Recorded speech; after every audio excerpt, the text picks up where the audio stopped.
నమస్తే, welcome to Telugu రాజ్యం. మొత్తానికి ఏపీలో ఎమ్మెల్సీ ఎన్నికల పోరుకి సంబంధించి ఏ పార్టీకి ఆ పార్టీ పేర్లు కూడా బయటపెట్టింది. టీడీపీ నుంచి ముగ్గురు, అలాగే అఫ్కోర్స్ బీజేపీ నుంచి చివరి నిమిషంలో ఒకరు సోము వీర్రాజు గారి పేరు, అండ్ ఆల్రెడీ జనసేన నుంచి నాగబాబు గారు ఆల్రెడీ దాఖలు చేసేసారు. ఆఫ్కోర్స్ నిన్నటితో లాస్ట్ డేట్ నామినేషన్లకి. వీళ్ళంతా కూడా నామినేషన్లు వేశారు.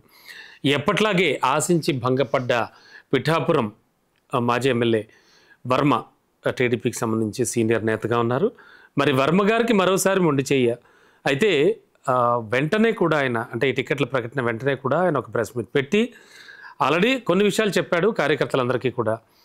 ఒక జెడ్పీటీసీని మనం ఎన్నుకోవాలి, నియమించుకోవాలంటేనే చాలా మల్లగులాలు పడుతూ ఉంటాం. మరి ఈ నేపథ్యంలో ఎమ్మెల్సీ అంటే మామూలు విషయం కాదు, ఎన్నో సమీకరణాలు ఉంటాయి. వాటి నేపథ్యంలో అలా జరిగిపోయిన ఇష్యూ అది. మీరు ఎవరు పట్టించుకోవద్దు, పార్టీ కోసం యాజ్ యూజువల్ ఆహర్నిశలు కష్టపడదాం అని చెప్పారు ఆయన. కానీ కార్యకర్తలు ఊరుకుంటారా? ఊరుకోవట్లేదు. అండ్ కౌన్సిలర్లు ఊరుకుంటారా? వాళ్ళు అసలు ఊరుకోవట్లేదు. కౌన్సిలర్లు కూడా రాజీనామా చేసే యోచనలో ఉంటూ చాలా ఫోర్స్గా వేగంగా ముందుకెళ్తున్నారు. ఓవరాల్గా చూస్తే పిఠాపురం రాజకీయం ఎటువైపు వెళ్తోంది?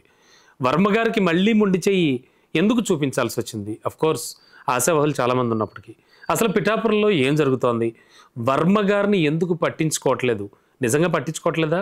ఇవన్నీ మనకి వివరించడానికి, విశ్లేషణ అందించడానికి senior political and film critic Bharadwaj గారు ఉన్నారు మనతో పాటు. సార్తో మాట్లాడదాం. సార్ నమస్తే. నమస్తే అండి. సార్, వర్మ గారికి మళ్ళీ మొండి చెయ్యి ఏంటి? అసలు ఏం జరుగుతోంది? అంటే బేసిక్గా ఆయన దురదృష్టవంతుడా, లేకపోతే సమీకరణాల్లో పడి వేరే లెవెల్లో నలిగిపోయి త్యాగరాజుగా మారిపోతున్నాడా? అంటే ఆయన ఆల్రెడీ సీటు వదిలేసి త్యాగరాజు అయ్యాడు. అయితే ఈ త్యాగరాజుని అక్కడే ఉంచటం అనేది పార్టీకి అవసరం స్ట్రాటజిక్గా. ఎందుకంటే రేపు వచ్చే ఎన్నికల్లో జనసేనతో పొత్తు ఉండవచ్చు, ఉండకపోనవచ్చు. అది ప్రస్తుతానికి వాళ్ళు పవన్ కళ్యాణ్ పర్మనెంట్ నియోజకవర్గం అని చెప్తున్నారు వీళ్ళు కూడా. అదే అలా అంటారంటే మీరు 15 ఏళ్ల పాటు ఏకంగా కలిసే వెళ్దాం, కలిసే. అవునండి, అనుకున్నారు. రాజకీయాల్లో శాశ్వత మిత్రులు, శాశ్వత శత్రువులు ఉండరు. ఏ క్షణం ఏదైనా జరగచ్చు. ఈ మైత్రీ బంధం ఉన్నప్పటికీ అక్కడ పార్టీని కాపు కాసేటువంటి ఒక కాపు కావాలి.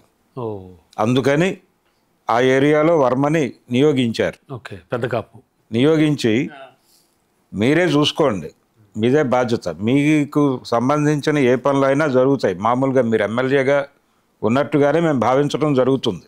కాకపోతే మీకు ఏ రకమైనటువంటి, అంటే రేపు పొద్దున ఎన్నికల టైంకి ఇది ఎక్స్పైర్ అవ్వదు ఎమ్మెల్సీ. అవును. కాబట్టి ఎమ్మెల్సీ ఇవ్వకుండా అతనికి లోపాయకారిగా ఇంకేవో హామీలు ముట్టాయి చంద్రబాబు నుంచి. అందుకని ఆయన చాలా సానుకూలంగా ప్రెస్ మీట్ పెట్టి, అదే కదా, దయచేసి ఎవరు ఏ రకమైనటువంటి నిర్ణయాలు తీసుకోకండి, పార్టీ చాలా ఆలోచించే ఈ నిర్ణయం తీసుకుంది, నాకేం అన్యాయం జరిగింది, నాకు అన్యాయం జరిగిందని నేను అనుకోవడం లేదు, నా తరఫున మీరు అనుకోకండి. అవును, అదే చెప్పారండి. చెప్పినప్పటికీ కొంతమంది దురుసుగా మాట్లాడుతున్నారు. ఇది మాట్లాడటం కూడా అవసరమే. ఎందుకు అవసరం అంటే, వర్మని అక్కడ ఏదో ఒక పదవిలో చూడాలని క్యాడర్ అనుకుంటోంది అనేది అధిష్టానానికి అర్థం కావాలి. వాళ్ళని కంట్రోల్ చేయడానికి వర్మ నానా కష్టాలు పడుతున్నాడు అనేది కూడా ప్రపంచానికి కన్వే కావాలి. ఈ క్రమంలో వర్మ త్యాగాన్ని ప్రజలు మాట్లాడుకోవాలి. ఇది రిపీటెడ్గా జరగాలి. జరుగుతుంటే అతను లైవ్లో ఉంటాడు, ప్రజల మనసుల్లో ఉంటాడు. అతను ప్రజల మనసుల్లో ఉంటే తెలుగుదేశం పార్టీ అక్కడ బతుకుతుంది. ఇది స్కీమ్. ఓకే. ఈ స్కీమ్లో భాగంగానే ఆయన్ని నిరంతరం త్యాగరాజును చేస్తూ ఆయన మీద ఒక సింపతి క్రియేట్ అయ్యేలాగా చేస్తూ, ఇదంతా స్కీమ్లో భాగమే. కాబట్టి వర్మ గారికి రాదు అనే విషయం చాలా మందికి ముందే తెలుసు ఆయనకి ఎవరు అని. మీరు ఎలా అంటారు? ఆల్రెడీ సన్నిహితుల దగ్గర ఆయన నన్ను పెట్టే వేడా సర్దుకోమన్నారు. అంటే అప్లికేషన్లు, ఫామ్లు, వ్యవహారాలు అన్నీ రెడీ చేసుకోమన్నారు. విజయవాడ రావడానికి కూడా సిద్ధంగా ఉండమన్నారు. కానీ చివరి నిమిషంలో అలా జరిగింది. అవునండి, ఇదే కదా చెప్పాల్సింది. ఓకే, అంతే అంటారు. స్క్రిప్టెడ్. ఇది స్క్రిప్టే. Yes sir. ఇటు ప్రకారమే ఆయనకు రాకపోవచ్చు అనే విషయం చాలా మందికి తెలుసు. ఓకే అండి. అలాగే ఇప్పుడు ఎమ్మెల్సీగా ఇచ్చినటువంటి నాగబాబుకి మంత్రి పదవి కోసమే అతను ఎమ్మెల్సీ చేస్తున్నారని మాట్లాడుతున్నారు. కానీ అది కూడా జరగకపోవచ్చు. జరిగితే ఒకళ్ళు వెళ్ళిపోతారు బయట. ఏమో గుర్రం ఎగరావచ్చు అన్నట్టు చెప్తున్నారు. అంటే ఒకళ్ళు వెళ్ళిపోవాల్సి వస్తుంది. ఆ వెళ్ళిపోయేది ఎవరై ఉండొచ్చు అనేది చూడాలి. ఈ ప్రస్తుతం సినిమాటోగ్రఫీ మినిస్టర్ ఉన్నాడు అవును, దుర్గేష్ కందుల. మరి వారు వెళ్ళిపోతారా? ఆయన విదేశీ పర్యటన ముగించుకుని నిన్నే వచ్చాడు. అవును. మరి ఆయనతో ఏం చర్చలు జరుపుతారు అనేది చూడాలి. ఓకే అండి. అది ఆయనకు సంబంధించిన ఎపిసోడ్.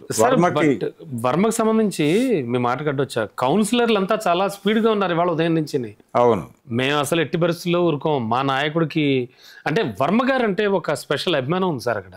ఎందుకంటే ఆ నియోజకవర్గంలో ఉన్న చాలామంది చాలా క్లోజ్ ఫ్రెండ్స్తో అది నేను మాట్లాడడం జరుగుతూ ఉంటుంది తరచుగా. సో వర్మ గారు అంటే విపరీతమైన అభిమానం అండి. ఆ అభిమానం ఉండాలి, అభిమానానికి తోడు జాలి ఉండాలి. ఓకే, అది కూడా క్రియేట్ అవుతుంది అంటారు. జాలి క్రియేట్ అవుతోంది.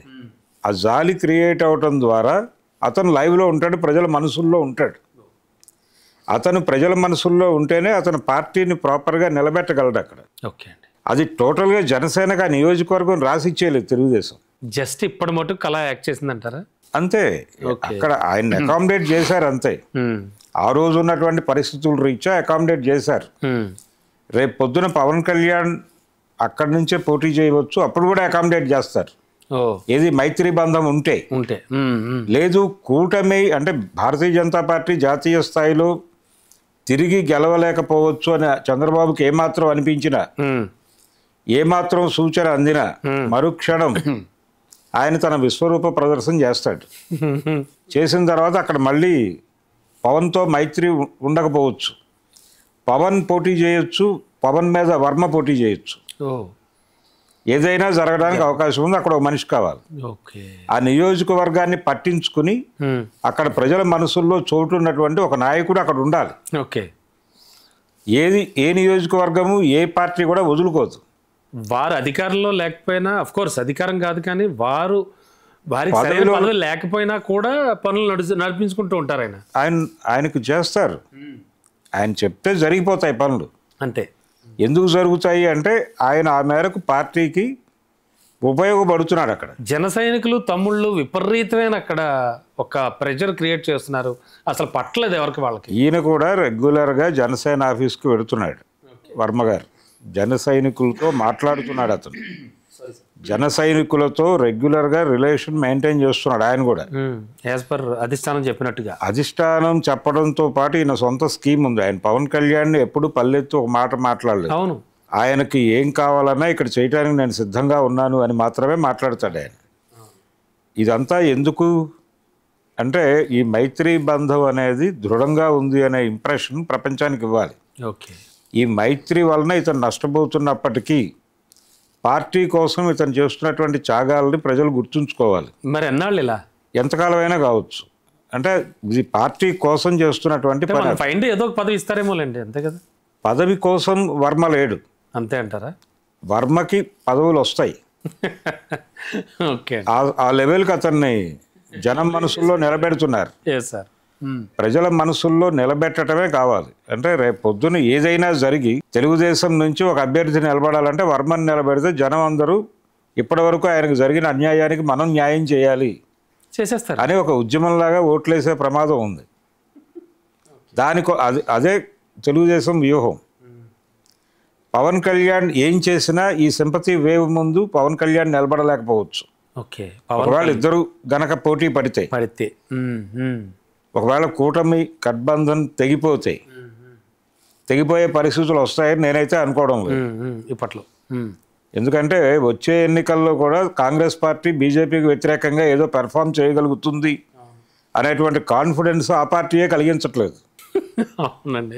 కలిగించని పరిస్థితి మనం ఢిల్లీ ఎన్నికల్లో మనం స్పష్టంగా చూసాం. ఈ రోజుకే ఆ కన్ఫ్యూజన్ కొనసాగుతోంది.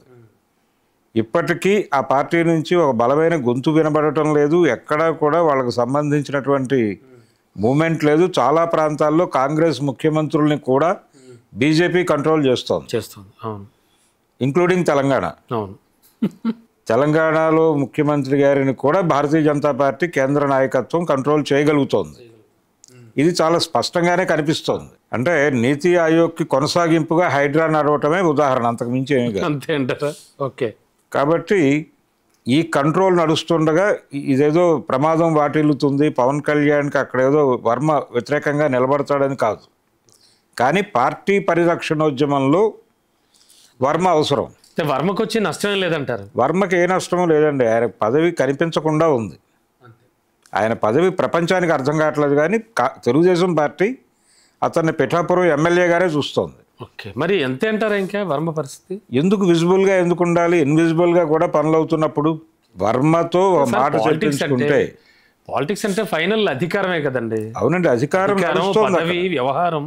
ఇప్పుడు అధికారం లేకుండా తెర వెనకుండి రాజకీయం నడిపి ముఖ్యమంత్రులు కూడా వారి ఇంటికి వెళ్ళి వారి అరుగు మీద కూర్చుని మాట్లాడిన ఒక మహా వ్యక్తి ఉన్నారు కదా ఆంధ్ర రాష్ట్రంలో. ఎవరు సార్? పిన్నమనేని కోటేశ్వరరావు గారు. ఓకే. పిన్నమనేని వైఎస్ రాజశేఖర రెడ్డి నేను సీఎం క్యాండిడేట్గా పోటీ చేయబోతున్నాను అని ముందు అక్కడికి వెళ్ళి ఆశీర్వాదం తీసుకున్నాడు ఆయన అరుగు మీద కూర్చుని. ఎక్కడుంటాడు సార్ ఆయన? ముదినేపల్లి. ఓహో. మరి పిన్నమనేని కోటేశ్వరరావు గారు ఆ అరుగు మీద కూర్చునే రాష్ట్ర రాజకీయాలని శాసించాడు. ఆయన పదవులు ఎప్పుడు ముఖ్యమంత్రి కావాలనో మరొకటో అనుకోలేదు. ఓకే అండి. కాబట్టి అలాంటి వాళ్ళు కొంతమంది ఉండాలి పార్టీలకి. ఆ కోవకు చెందుతారు వర్మ గారు. అంతే. అయితే ఆయనకు జరిగిన నష్టం అయితే నష్టమేం లేదు ఆయనకి. ఆయన పార్టీ కోసం త్యాగం చేస్తున్నాడు. ఆయన కోసం ఏం చేయడానికైనా పార్టీ సిద్ధంగా. Right sir. Thank you sir. Thank you.